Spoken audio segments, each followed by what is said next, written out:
as you can imagine, growing up with the Wii, I probably played a lot of Smash Bros. Brawl, and therefore a lot of Subspace Emissary. So I think that a Subspace Emissary remake that has 40 characters as well as voice acting would probably benefit the next Smash Bros. Quite a bit. So before we get into the details, please hit the like button. I noticed that someone subscribed recently, and I really appreciate that. Please hit the subscribe button. Please hit the notification bell. I appreciate everyone who reaches out. Leave a comment down below if you disagree or agree with me at all. I really appreciate it. Now before we get into an actual Subspace Emissary remake, I just want to touch on Smash Ultimate's adventure mode with all the spirits. It doesn't feel like event matches from like Brawl or Melee or even Wii U to an extent. It just feels like random versus matches with the RNG adjusted a bit. If you don't know what I mean, well, take into account that some of the spirits favor certain types of attacks. Or they start with different items, and some items appear more often than others. And the problem with the spirits is that the only way to refight them is on the spirit board or by going into an adventure mode in a new save file entirely. Not only that, but the stages and battles don't blend with the map at all.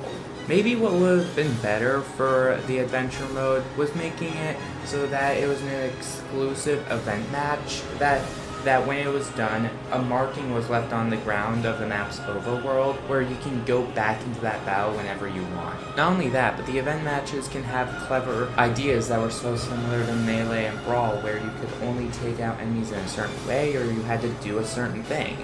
But that's enough talking about the world of light. Time to move on to some Subspace Emissary stuff. Now first off, I'm sure we're all expecting for Super Smash Bros. Ultimate to get an upgrade pack, but if it's paid for needing like $10, people are going to be pissed off about that, especially if it doesn't include the DLC. Pokemon Legends GA is getting a $10 upgrade pack that doesn't add anything additional that's small, like with the Zelda Notes app for Breath of the Wild and Tears of the Kingdom, or the mouse mode for Metroid Prime 4. Meaning that if Nintendo does get the upgrade pack for Smash Bros. Ultimate, most people might not even buy it because the game doesn't include the DLC for $10. Probably because all the Mii costumes and DLC characters make the game $154 together. That is insane. Meaning that Nintendo cannot make a $10 Switch 2 edition for Smash Bros. Ultimate unless it includes DLC. Which, let's be real, Nintendo is not going to do that. If they are going to make an upgrade pack for Smash Bros. Ultimate, it's either going to be free without the DLC or $10 without the DLC. Either way, it's a lose-lose. Meanwhile, Switch 2 Edition for Kirby and Forgotten Land seems to feature an entire new story, while Mario Party Jamboree just seems to feature some extra multiplayer modes. This DLC seems to warrant the price tag out of all the $10 Switch 2 editions, but then again, I'm not sure how many people actually want the DLC for Mario Party Jamboree unless they actually want to play it. Meanwhile, Kirby and the Forgotten Land can cater to a story mode that can be both single-player and two-player multiplayer. So, at the very least, we're going to be getting a free Switch 2 edition that doesn't include the DLC, which I'm personally fine with, but if you're not fine with it, comment down below. But it's time for the discussion of the Subspace Emissary, baby! The Subspace Emissary seems to take place in this weird, bizarre world where Taboo starts recruiting some of the evil, more villainous characters to wage war on everyone else.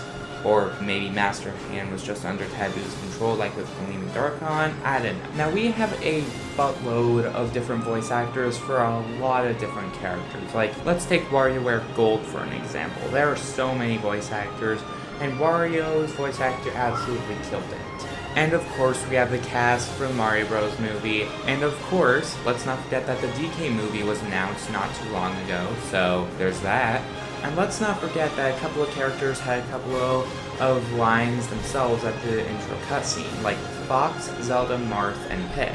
And of course, there's some game trailers with Shulk and a couple of other Fire Emblem characters that also have voice actors. Now, not even Smash Bros. Brawl included every single character. was in the roster. I mean, they skipped out on Jigglypuff, Toon Link, as well as Wolf, even though they're technically unlockable after being the main game. And since there's over 30 characters in Smash Bros. Brawl, maybe they should just do 40 characters out of the near over 80 that exist in Smash Ultimate, and that'd probably be good enough. And can I just say, I would love to see whoever voiced King Dedede as well as Meta Knight Kirby right back at ya. I'd love to see them return to do these couple of lines. As for Ridley being a boss as well as Meta Ridley, well, that's a whole behemoth on its own. I mean, I guess we could make it so that Ridley shrinks down to a playable character after he's beaten as Meta Ridley, kind of similar to how the Duin shrunk down into Mr. Game & Watch. And let's spruce up the graphics to how they were in Smash Ultimate. Like, bro, they're absolutely stunning. As for the stickers, well, this is where things get even more complicated. Now, I don't know how many unique stickers there are in Smash Bros. Brawl, but I think that maybe only 100 should return, and they should only be like the most useful ones, like the trophy stand drop ones. So I guess that would just about sum it up for what I want to come into a Subspace Emissary remake. The last thing I need to talk about, though, is of course the additional characters. There are 39 characters in Smash Bros. Brawl, meaning that we should only be getting 6 additional characters. Of course, let's start with Ridley and Meta Ridley. Like I said before, maybe Ridley should have some of those weird stuff that went around all the Primates. Let's have it be around Ridley in quotations, so that he shrinks down into a trophy stand version of him and joins Pikachu and everyone on the Falcon. Next, of course, let's get Pauline in there. And now that DK Bonanza is out, I am going to be singing from the hills until the next Smash Bros. Is out that Pauline should be in Smash.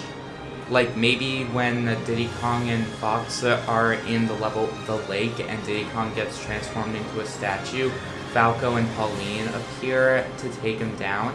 That'd be quite something to see. For 3, let's get Meowscarado or Floragato in there. I'm not sure if Floragato and Meowscarado will end up becoming the next Pikachu for how iconic they are, but I think that they have the potential to make it in Smash and maybe even the story mode at some point. For 4, let's get Wolf in the story mode properly, because he's the bad guy in Star Fox, correct me if I'm wrong. Most likely, Wolf could be working for the Subspace Emissary and just be another enemy. Maybe he could even replace Wario. I think that'd actually be a good idea. I mean, like, Wario isn't necessarily a bad guy, he's just in it for the money. So if he replaced Wario, and Wario was just some random character that you could unlock at some point in Subspace Emissary and play as him, I think that'd be a little bit better. Next, of course, for number 5, Rayman. Assuming that he is going to be in the next Smash Bros., having Rayman in the Subspace Emissary would be brilliant. And to make 45, let's add in Shadow the Hedgehog. Come on, how can Shadow be in the next Smash Bros. And not be in a Subspace Emissary remake? Maybe there's an extra level where Sonic is running across the field instead of him appearing at the very end to fight Taboo, but then he runs into all the monsters being summoned by the Subspace Emissary, and maybe he even ends up at the ruins with Lucas and Pokemon Trainer, which is just Ash, let's be honest. And you know what, screw it. Serenata Shani, please come back so that you can voice Pokemon Trainer, which, like I said before, is really just Ash. We all want to see that in the next Smash Bros. Heck, turn Pokemon Trainer into Ash entirely and just make his different colors / costumes, all of his different outfits from across his journeys. I mean, he goes to 8 different regions. There's a wide variety of costumes to pick from Nintendo, not to mention the 2 movies that aren't canon in the Pokemon timeline that you can also draw from. I'm sorry, I just had to do this rant. But thanks so much for watching, everybody. Please hit the like button if you enjoyed the video. Please hit the subscribe button. Please hit the notification bell. I will see you all next time. Take it easy, everybody.